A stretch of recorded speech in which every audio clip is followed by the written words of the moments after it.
Hello everybody, it's Wednesday, October 7th, 2015, and I'm being guided to share more personal stuff out here with all of you. Basically to share the inner thinkings, my diary, my journal, if you will. So here we go.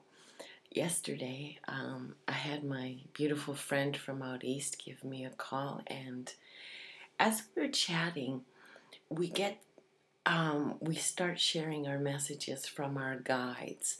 And when we are in this open channeled conversation, and both of us are open and have our masks down, and we're willing enough to share our truth of our experiences, of our knowings, of those crazy thoughts in our heads, of our beliefs, of what we see and what we experience. Now, when we have no fear involved, the conversations that unfold and the magical synchronicities of meanings and messages and coincidences is just constant. For example, while we were chatting yesterday, we've been discussing the last week about addictions and addictions to certain people. We're addicted to different relationships, to crutches, to things that we use during the day to enable us to get through. Now, that can be anything from, coffee, cigarettes, prescription medication, alcohol, people, jobs, everything. We can get addicted to things that don't serve us. And what we have been discovering is a lot of the reasons that we do hang on to bad relationships or habits is because we actually have a belief within us, deep rooted, that is keeping us attached to this. And quite often it's a belief that we created based on experiences we had as a child. And the majority of us, if we get really truly honest, didn't have a lot of happy and healthy, thriving people and relationships around us to give us examples of how to have happy, healthy, and thriving relationships.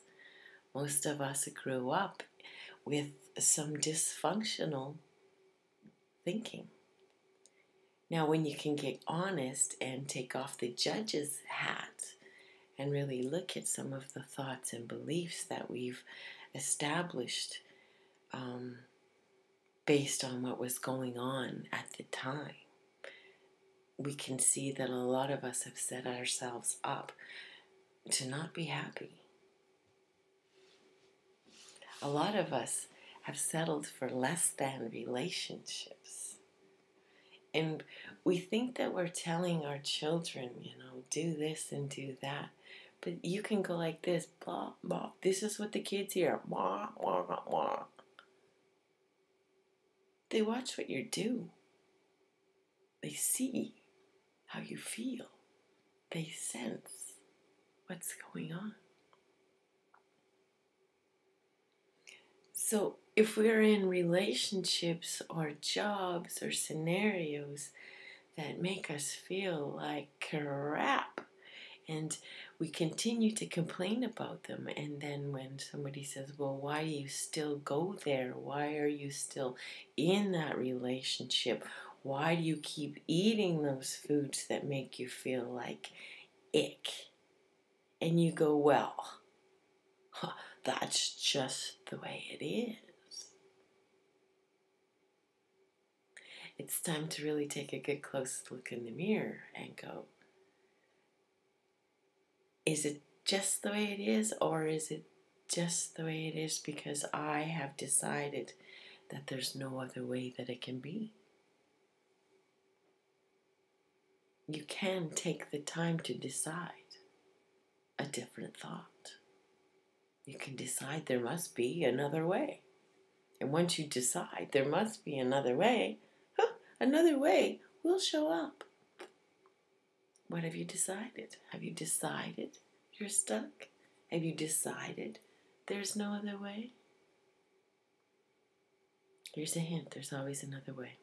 Always. Now, as I was talking with my friend, I was letting her know that I've been getting the message to detox and cleanse my lower chakras and work on that, and working on my kundalini energy, right? And we were talking about this self-respect of each other, of ourselves, and relationships. So this was our conversation that was going on. And as we were talking, a skunk comes wandering into her yard. And it's funny because the last few weeks, well, actually all summer, we've had different conversations, and a different animal visits either her yard or my yard while we're conversing. And so we look up the meaning of these animal totems. Now that may be new for a lot of you out there, but there's an awful lot of people who have written books on animal totems, animal meanings. Now, if a specific animal or whatever shows up at a very specific time, you know when it's a significant message. Like last night when I was chatting with my friend and the skunk came into the yard. Now I have the skunk messenger up here, so I'm going to read it to you. It says, "The skunk.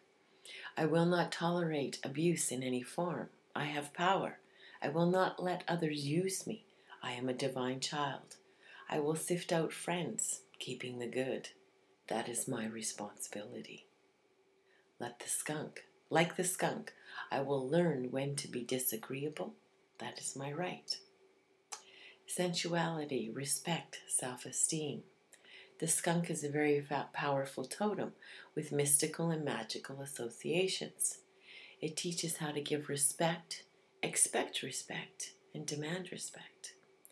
This totem helps you recognize your own qualities and assert them. Skunks are fearless but very peaceful. These are two qualities which you can learn from your skunk totem.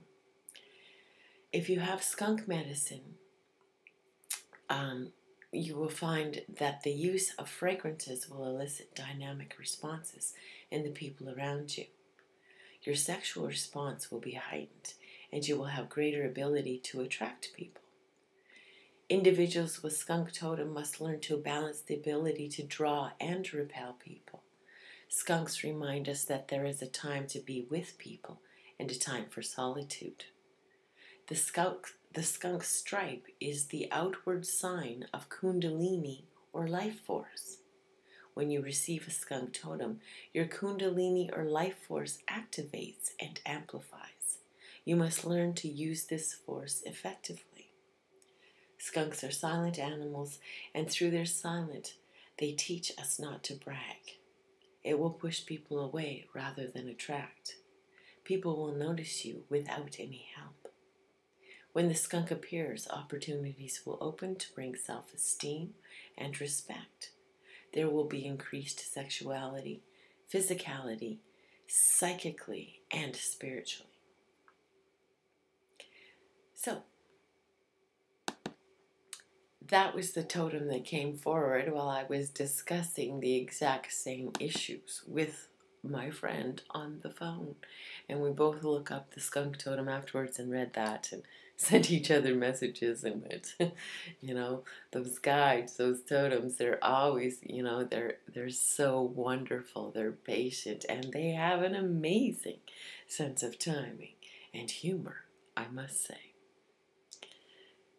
Self-respect is the theme. Self-love is the ongoing theme of this week, of this past summer, of this year.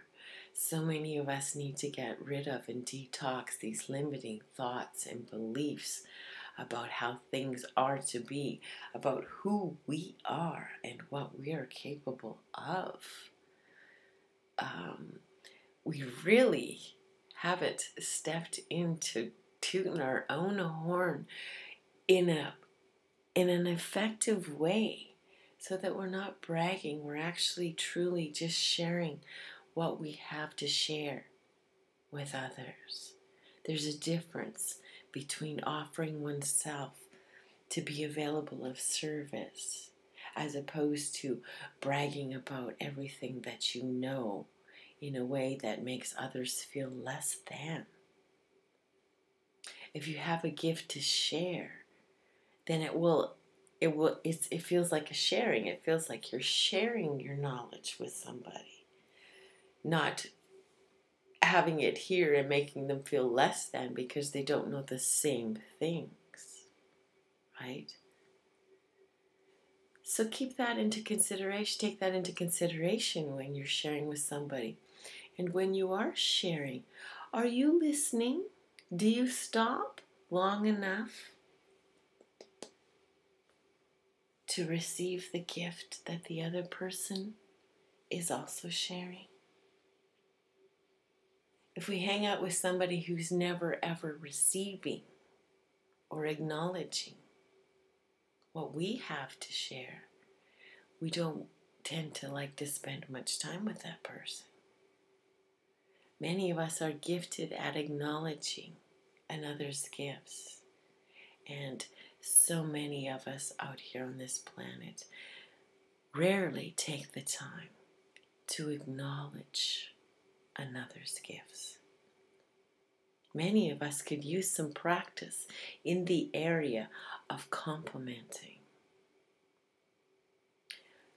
giving genuine compliments, and learning how to genuinely receive a genuine compliment.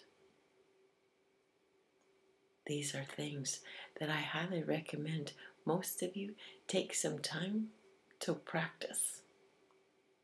Because when you're giving a genuine compliment, it says you heard, you saw who that person really is. It takes effort to come from the heart and recognize what another being wants to be recognized for. Most people are looking to be recognized for their drama. I'm not going to give you brownie points for your drama, your worries, your woe, for being a victim, a prosecutor, or a rescuer. No. I'm going to see your light, the beautiful gifts that come to you naturally. And it's my gift to help you see those things too. Work on harnessing your own self-love and power, discovering your gifts and sharing it with the world out there. This is the message that I'm being guided to share with you from my heart to yours this morning.